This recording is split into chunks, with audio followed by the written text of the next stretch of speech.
નમસ્કાર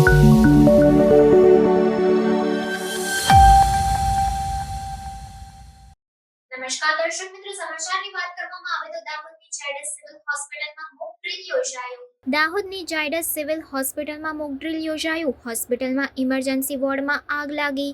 Dahod fire fighter તેમજ ambulance ઘટના સ્થળે પહોંચી સિવિલ હોસ્પિટલના ઇમરજન્સી વોર્ડમાં શોર્ટ સર્કિટથી આગ લાગીનું મોક ડ્રીલ યોજાયું. ફાયર ફાઇટર દ્વારા આગ પર કાબૂ મેળવવામાં આવ્યો. 2 લોકોને હોસ્પિટલમાંથી રેસ્ક્યુ કરી બહાર કઢાયા. મોક ડ્રીલ જોવા હોસ્પિટલના દર્દી તેમજ લોકોની ભીડ ઉમટી.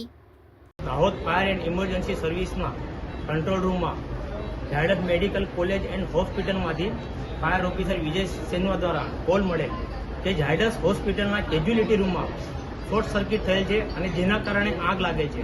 જેની જાણ થતાં તાત્કાલિક દાહોદ ફાયર બ્રિગેડની ટીમ ઘટના સ્થળે પહોંચી અને આગ ઓલવવાની કામગીરી કરેલ, જેમાં 2 કેજ્યુઅલિટી ફસેલ તેઓને ઝાયડસ મેડિકલ કોલેજ હોસ્પિટલના સ્ટાફ તેમજ ફાયર સ્ટાફ દ્વારા તાત્કાલિક સહી સલામત બહાર કાઢી એમ્બ્યુલન્સ મારફતે અન્યત્ર ખસેડવામાં આવેલ અને આ કામગીરીના અંતે આ તમામ કામગીરીને મોક ડ્રીલ તરીકે જાહેર કરવામાં આવેલ.